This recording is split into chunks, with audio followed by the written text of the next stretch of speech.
아멘. 할렐루야. 그리스도의 평강이 여러분 마음을 주장하게 하시기 바랍니다.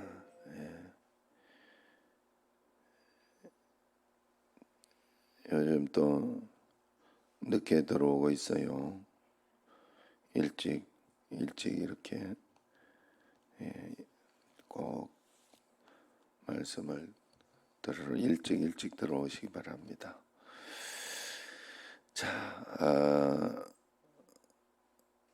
바울은 고린도 방문 계획이 이제 1장 마지막 고린도전서와 고린도후서는 그렇게 쓴 거예요. 고린도 교회가 특별히 이렇게 문제가 많았어요. 그래서 그렇게 하면 안 된다 하고 이야기를 하고, 내가 갔을 때는 굉장히 책망할 것이다 하면서 그런 이야기까지 하는 거예요. 이제 그런 이야기까지 들었으면 굉장히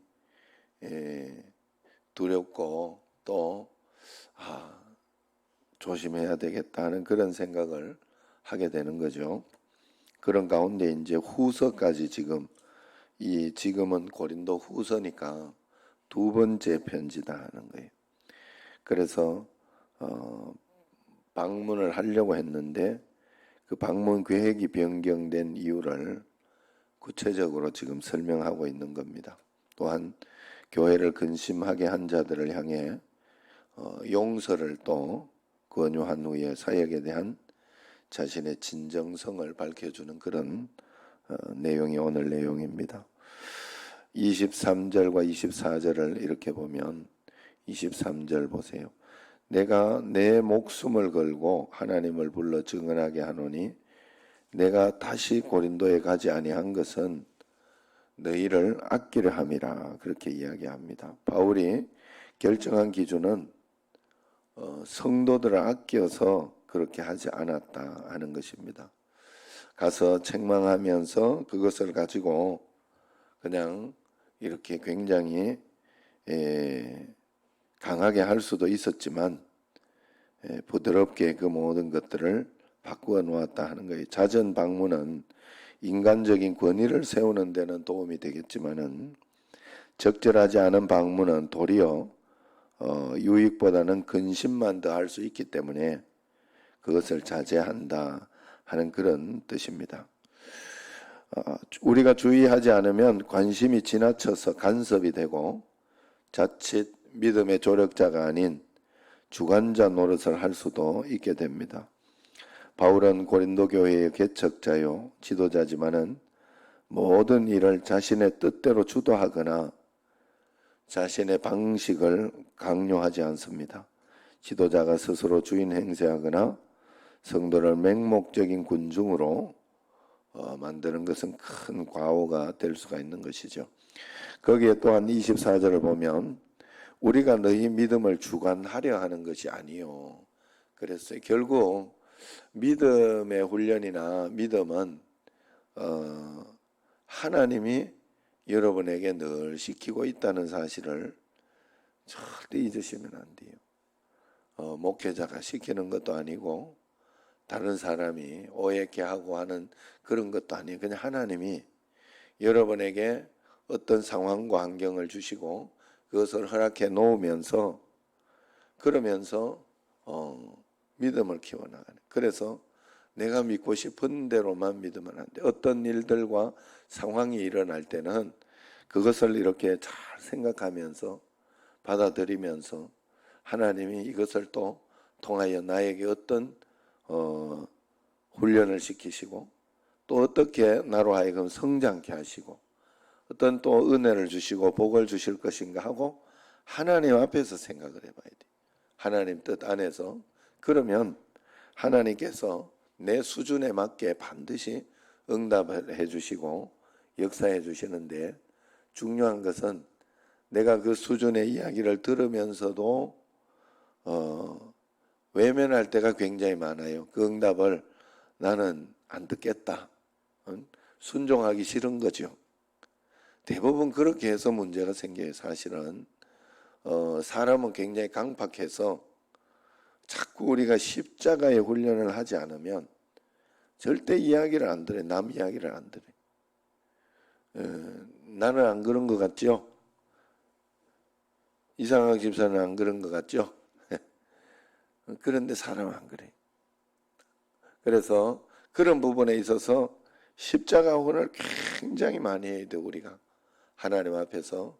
그래서 십자가를 자꾸 지며, 그래서 여기 말씀에 이렇게 보면 너희 믿음을 주관하려고 하는 것이 아니라, 이래라 저래라 하는 것이 아니라 너희 기쁨을 돕는 자가 되게 하려 함이니 그랬어요. 이 말씀도 제가 좋아하는 말씀 중에 하나인데, 믿음은 곧 우리가 기쁜 것이다 라는 설명이에요. 우리가 하나님 앞에 믿음을 가지고 있으면 마음에 우울하고 속상하고 걱정되고 근심되고 하는 그런 마음이 있으면 내게 이 뭔가 믿음이 떠나가 버렸다. 지금 내게 이 사단이 지금 나를 넘어뜨리려고 하고 있다 하는 마음으로 여러분들이 생각을 하고 마음속에 하나님이 주시는 기쁨을 찾으려고 애를 쓰고 노력해야 돼요. 그래서 하나님께서 내게 주시는 평강이 있어요. 내게 주시는 기쁨이 있어요. 그것을 내가 붙잡고 그것으로 지금 이 순간을 살아내야 된다 하는 거예요.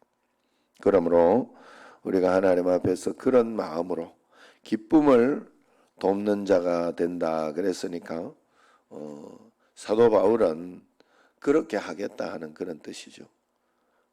목회도 마찬가지예요. 목회도 다 하나님이 각자 사정이 어떻게 그렇게 있는지 몰라요. 수술만 하면 잘 될 줄 알았더니 또 지금 요한이 같은 경우에 재수술도 하라 그러면 어떻게 하겠나. 지금 마음속에 얼마나 또 근심이 되겠어요. 그러니 그런 일들도 있는 것이고, 하여튼 별 일들이 다 있어요. 살아가면서 애 하나 낳아도 걱정이 되더라니까요. 걱정이 되더라니까요. 그러니까 여러분, 우리가 하나님 앞에서 그런 일들이 늘 생길 때마다 하나님 앞에, 그럼에도 불구하고 하나님은 가장 좋은 것으로 나를 인도해 주십니다 하고 믿음에 흔들리지 말고 하나님 앞에 기쁨을 찾아내시기를 바랍니다. 자, 그리고 2장 이제 1절에 4절까지를 보면 바울이 다시 방문하는 대신 디도편에 지금 눈물의 편지를 보내고 있습니다. 그렇게 보내는 것은 좀 더 나은 때와 더 나은 방법을 고심하여 내린 그런 결정이었어요. 직접 방문해서 문책하는 것은 서로 마음만 상하게 할 뿐 근본적인 도움이 되지 않기 때문에 그래요. 비록 그 편지가 그들을 아프게 했으나 그 아픔이 도리어 큰 근심을 막고 기쁨으로 만날 날을 예비하게 했습니다. 결국 기다림과 사랑이 그들을 회개하도록 이끌고 그들을 일으켜 세운 것입니다. 우리 공동체는 거룩한 근심과 회개를 낳는 그런 충고가 용납이 되고 있습니까?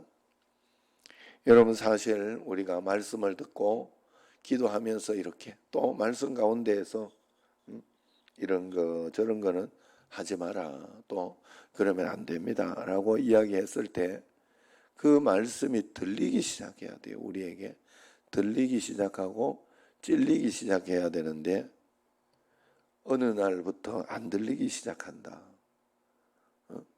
그 이야기가 굉장히 우습게 들리기 시작한다.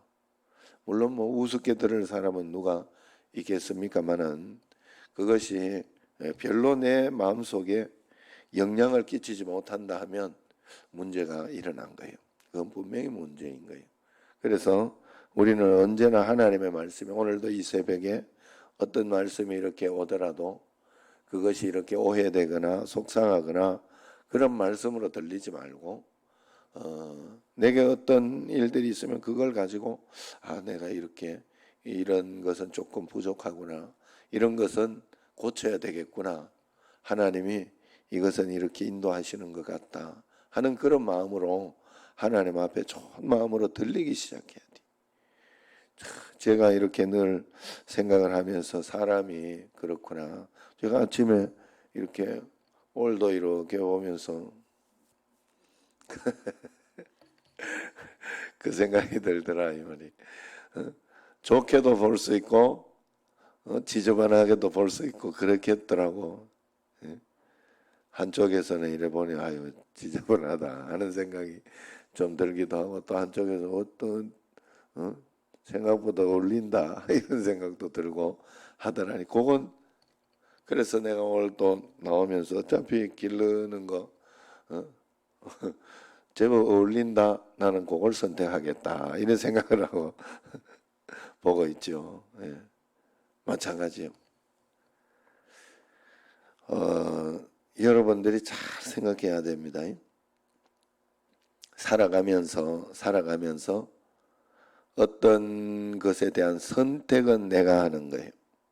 거기에 대해서 긍정적인 선택을 하든지 아니면 부정적인 선택을 하든지 나빠서 부정적인 게 나쁜데도 뭐 어떤 이런저런 일들이 있어도 좀 늦게 누가 막 벌레벌떡 오거나 이렇게 했거나 했을 때 왜 저렇게 늦게 올까라고 생각할 수도 있고 그죠? 사람이라는 게 그리고 그럴 수도 있지만 또 반대로 무슨 사정이 있겠지라고 생각할 수도 있어요. 그건 본인 선택이에요. 본인 선택. 여기에서 이렇게 핸드폰이나 이런 게 있다가 또 뭐 음악이 울렸다. 핸드폰 소리가 쭉 울렸다. 그러면은 그 핸드폰 소리 때문에 아유 저분은 어떻게 이것도 준비하지 않고 그랬냐. 예배 드릴 때는 꺼놓지라고 이렇게 생각할 수도 있지만 또 잘 꺼놓는 사람이 없잖아요. 그리고 또 어떻게 보면 무음보다는 그냥 아예 켜놓고 있는 게 어른들은 낫겠다 하는 생각도 들더라고. 그러니까 그러면서 또 이해를 하고 그렇게 이렇게 나아가면 되는 거예요. 하나님 앞에서. 그래서 우리가 매일매일 하나님 말씀 가운데에서 하나님 말씀의 어떤 그것을 가지고 부정적이고 나쁜 어떤 그런 마음을 가지지 말고 좋은 옥토밭은 내가 내 마음의 밭은 옥토밭은 내가 만들어야 돼요. 씨앗에 문제가 없다고 했지 말씀만 있다고 또 되는 것도 아니에요. 우리가 살아가면서 하나님의 말씀은 언제든지 내가 어떤 상황에 있든지 길가의 상황에 있든지 뭐 가시밭의 상황 지금 상황이 막 굉장히 어렵고 힘든 상황에 있든지 아니면은 또 돌짝밭에 있든지 그런 모든 것들 상황 속에서 하나님의 말씀은 나에게 오게 돼 있어요. 그런데 그 돌을 치우고 가시를 버리고 하는 그것은 나에게 달려 있어요. 이게 자유의지라는 게 굉장히 무섭기도 하고 그런 어떤 것이다. 그래 우리가 하나님 앞에 언제나 좋은 마음 그런 마음을 가지고 가야 할 줄로 믿습니다. 자 그래서 5절에서 11절까지를 보면 잘못한 형제를 충분히 징계했기 때문에 이제 그가 실족하지 않도록 용서와 위로를 당부합니다. 바울도 큰 내상을 입었지만은 주께 받은 위로가 크기에 그들을 위로하고 용서하기로 한 것입니다. 징계는 필요하지만 더 중요한 것은 회복입니다. 바울의 관심도 처벌이 아니라 회복이었어요. 그러니 낙인 찍기를 그만두고 용서를 통해 재기할 기회를 주었던 것이죠.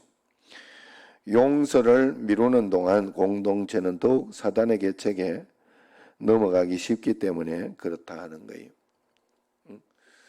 저 사람은 안 되겠다 하고 이렇게 생각하고 막 그러는 것이 아니라 회개한다 하고 회개하는 마음이 있고 또 돌아서고자 하는 마음이 있을 때에는 그냥 바로 이렇게 용서를 해주는 그런 마음이 우리에게 꼭 필요하다는 거예요.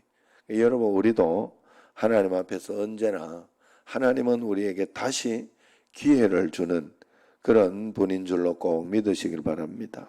하나님은 언제나 우리에게 다시 기회를 주시는 분이기 때문에 늘 주님 앞에서 용서하는 것을 쉽게 하고 또 용서하는 것을 즐겨 해야 할 줄로 압니다. 자, 그리고 마지막으로 바울은 이제 17절까지를 보면 고린도 성도에게 그가 순전하게 복음을 전한 그리스도의 향기다 하는 그런 이야기를 합니다. 복음은 전해지는 곳마다 그리스도의 향기를 전하는 것입니다. 그러나 복음이 늘 환대받는 것은 아닙니다. 자신을 내려놓고 복음에 순종하는 자에게는 생명에 이르는 향기가 될 것이고 복음을 배척하는 자에게는 죽음에 이르는 그런 향기가 될 것입니다. 생명과 죽음을 가르는 이 준엄한 사명을 감당할 만큼 우리는 복음을 잘 이해하고 순전한 마음으로 전하고 있는지 그것을 돌아봐야 될 것입니다. 그래서 내가 그리스도의 향기다. 내가 하나님 앞에 그리스도의 향기다. 예수 믿는 우리는 누구나 향기를 내는 사람이다. 그 향기는 육신적이고 세상적인 향기가 아니라 그리스도의 향기를 내야 된다 하는 것을 여러분들이 절대로 잊지 마시기를 바랍니다.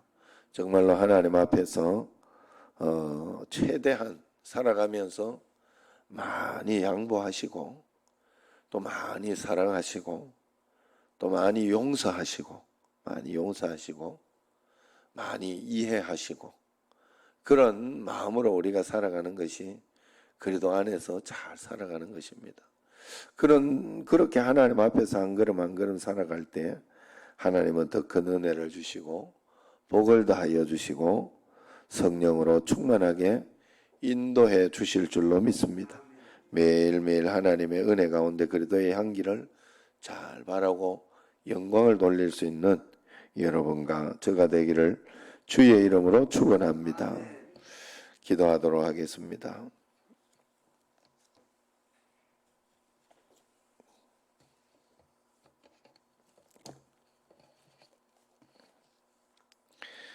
코로나 종식 기원 헌금으로 드립니다. 하나님 아버지, 저희들에게 은혜를 다하시고 이 새벽을 깨워주시고 말씀 가운데 인도하여 주심을 감사합니다. 성령으로 충만하게 하시고 권능으로 인도하여 주시고 코로나가 또 종식되면서 자유롭게 하나님 앞에 예배하고 온전히 드리게 하시고 이 코로나 때문에 많은 것이 변해졌습니다. 그러나 그것 때문에 우리가 나태해지지 않게 하여 주시고 더 하나님 앞에 예배드리는 것이 얼마나 감사한지 소중하게 여기게 하시고 주님과 함께 더 동행하며 기쁨으로 살아갈 수 있는 저희들이 꼭 되게 하여 주시옵소서.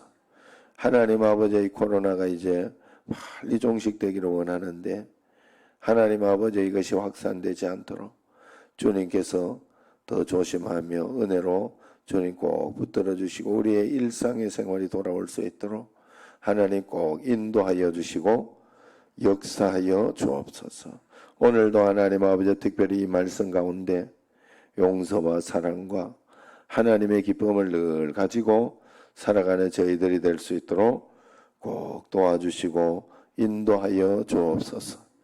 특별히 하나님 아버지 해외에서 또 하나님 아버지여 또 청주에서 또 하나님 아버지여 각자 이 강화도에서 금단에서 모두 기도하고 있는 모든 성도들에게 더 큰 은혜와 복과 은총으로 역사하여 주옵소서.